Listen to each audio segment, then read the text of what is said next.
Council meetings are long and boring. Wouldn't it be great if they were short and unboring? This is why I've invented the 5. Wait, what? Make it 10-minute meeting. You're welcome. And then graphics and there's music. There's an opening. There's all sorts of crazy stuff. It's fantastic. All right, you guys are going to love it. All right, there we're back.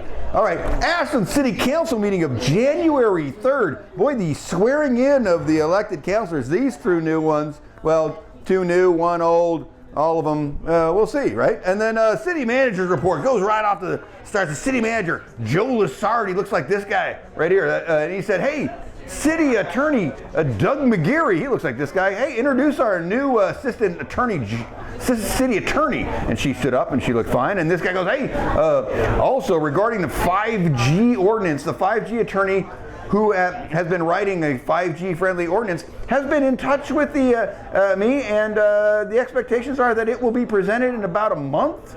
And then Joe, this city manager, Joe Lessard, says, recent rains have filled our reservoir to 92%, but we need it at 60% for the winter. So something about a generator and turbidity, and then he made it sound like a big deal, and then all of a sudden everything was fixed and everything's fine.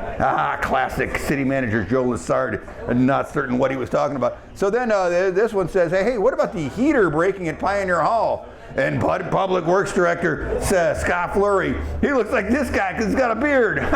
Good one. And he says, he goes, hey, it's an old system. So we're looking for parts on eBay. No kidding, that was true. And then this one goes, hey, how about the warming shelter location? And city manager Joe Lessard says, he goes, hey, the Grove is the default location there. That's where we're going. And then this one goes, he goes, hey, I got a budget question for you. What a shocker. And so he's got a budget question.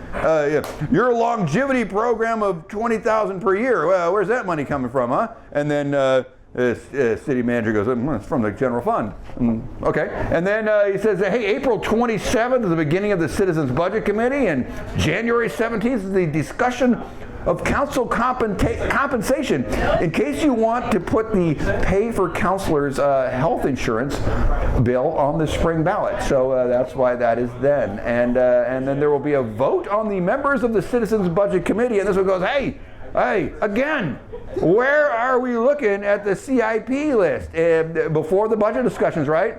And city manager Joe Lessard says, that's April 3rd. And then public forum. You know, it starts out with a short lady in glasses, and she says, the pedestrian who got killed by a car on Ashland Street last week. It was at night during a rainstorm. This is the fault of city planning. And all speed limits should be 20 miles an hour. And then a short 5G lady in a hat said, fiber optics are better than 5G. And a green turtleneck guy says, I work for Telecommunications Standards Company, and I've taught 5G classes at the university, and I'm volunteering my services to the city. If you need anything, good luck with that. And then a guy in a checked shirt said, we shouldn't let some New York 5G attorney write our 5G ordinance. Our city attorney wrote a fine 5G ordinance. And then a lady with a hair bun said, hey, you know, the FDA says there are no increases in brain cancer since the invention of cell phones. Ergo, cell phones don't cause brain cancer. All right. And then a bald gentleman said, regarding the giant cell tower on the Billings Ranch, Jackson County asked the Ashland city to chime in on that, and they haven't. And I believe that we should. And then the original 5G lady says, I try to inform people on Nextdoor. Ooh, good marketplace. And no studies have been done on infertility. Okay. And the consent agenda came along. There was something on it, and they all agreed. And then the next 3 hours. The next 3 hours was a discussion of one topic. And there was so much more on the agenda for the night, but this one was so unexplainable by anybody in the room that that's caused a massive confusion, and this is the only discussion. So hang on. So this is an appeal by Magnolia Homes. You see them, there are placards around town. They're a prominent builder, and they are angry about the dismissal by the Planning Commission of an application for building project on Water Street, Van Ness, and Hellman. You know where that is? If you go down Oak Street, you turn left, and then you go, there's a railroad. Anyway, I'll show pictures on the internets when I do that thing. And then it's like 8 3-story mixed-use buildings. And the Planning Commission said this project violates a number of city ordinances and historic commission rules. The 3-story buildings along Hellman were a big deal breaker there. And then the Planning Department leader, Brandon Gibbons. Yeah, that's Brandon Gibbons right there. That's a picture of him. Sorry, Goldman, Brandon Goldman. Don't want to get that name check you wrong. So he says this was denied in March of 22, and in April 22 they came back with resubmitted some changes. That was rejected again because the Historic Commission said there wasn't enough step back or something. And so he says, look at the tiny houses across the street. The face of this project is too big for the neighborhood. And so instead of appealing in June, the applicant, Magnolia Homes, I'll put that picture up again, chose to delay their appeal to the maximum of days. There's like 253 days to appeal. Anyway, well, I don't know. Whatever. And it takes us to tonight's meeting. And hey, super quick, Jim-spiracy theory. That's a new thing. All right, it's like a conspiracy theory, but for me, Jim. It's interesting that the appellant waited for 6 months, where coincidentally a newly elected city council would be seated, and maybe the new council would be less old and obstinate. Just a theory. Okay, and then so this guy goes back to planning leader Brandon Goldman. He said the applicant appealed 4 specific points and the city rebutted all 4. And this guy says, oh, dude, hey, this is new guy. He goes, hey, what if we approve 2 instead of 4? 0 answer to that. And then this one says, hey, this project looks like the Plaza Hotel on Water Street, so I think it's fine. And then the Magnolia Homes crew shows up, the crew. And then this one says, she goes, hey, you got 10 minutes. And then the attorney for the crew goes, oh, we need 20. And then the one goes, yeah, you only get 10. And then she completely allowed 20 minutes right after that, instantly. And so the attorney goes, law, applicable standards, law, no, not objective, hearing memos, how can the developer know what the rules are? It's a whack-a-mole thing. And then the Magnolia Homes guy who owns the place, he goes, hey, I have made a lot of changes and never got consistent information. And this one goes, she goes, hey, what if we agree with the Planning Commission denial? What would you do after that? And the Magnolia Housing guy says, it doesn't even matter. This historical commission, they're out of control. They have too much unknowable subjective control. I don't know what we do. And so, so that was the end of their presentation. So what happens next?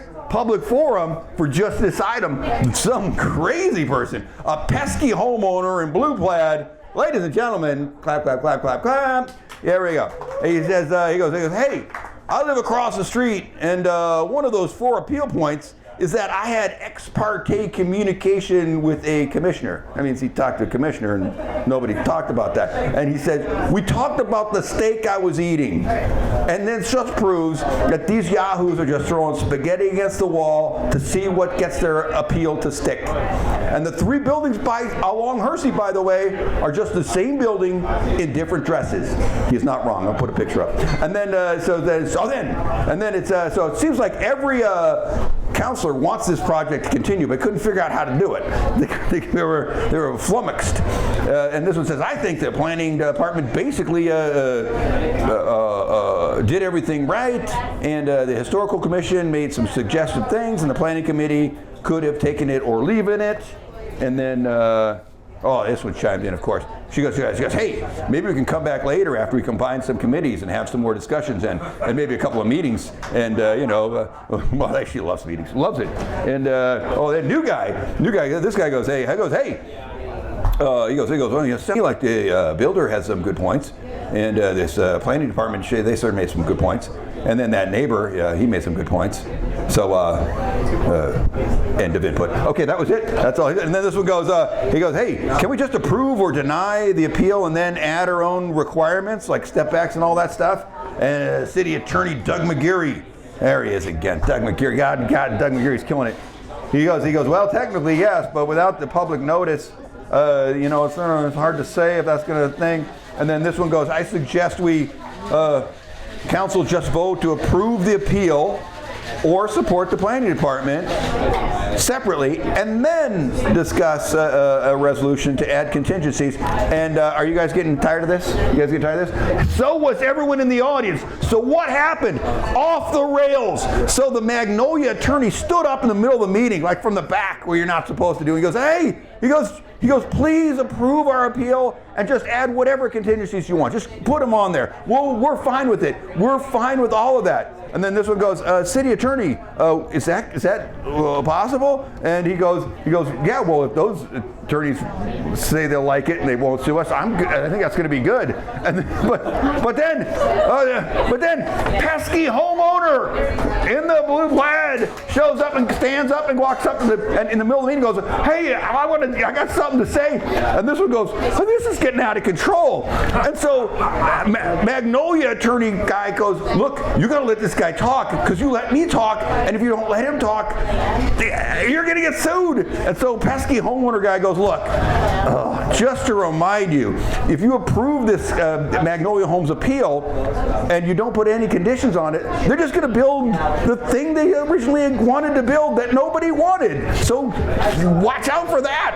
And then a local planning lady in the audience just stood up and screamed, point of order. Yeah, I guarantee you, when anybody screams point of order at a city council meeting, things are going wrong. And she just starts talking and screaming from the audience. And this one goes, oh my God, ah! Everyone stop it. Meeting, stop the meeting. Stop all this screaming from the audience. And so this one, steps up and says, hey, I move to approve the Magnolia Homes appeal of this and allow the building project to go forward with the following contingencies, and all three buildings on Hellman need to step back or set back or 6 feet. I'm not exactly certain specifics, but she basically made a cogent proposal, and everyone approved it. That was all approved. Isn't that great? Meeting over? Oh no. Oh God, no. No, so still not done. Yeah, so no. This one goes, hey, we got 5 minutes. We could adjourn or we could knock something else off the list. And this one goes, oh heck yeah. This next thing is a quickie, no-brainer. I move we approve the new city ordinance, which is just our Ashland version of the state law that requires that every single family home is now zoned for a duplex, if anyone wants to. And that's a state law. And so this is the Ashland version of that state law. And surprise public forum. You remember that the planning lady who stood up and said, point of order? She's chiming in. She had actually filled out a form, so it was legit. And she said, the language is this is a huge problem because it requires every homeowner who wants to build a second unit to add a full 10-foot sidewalk and tree lawn in front of their house. No exceptions. That's a problem for a lot of places in town. And so this one goes, that's a problem. And this one goes, wow. Well, let me just pull that back off the table then. We'll try that again later. And this one goes, yeah, that's a good call. And that was it. End of meeting. You're welcome.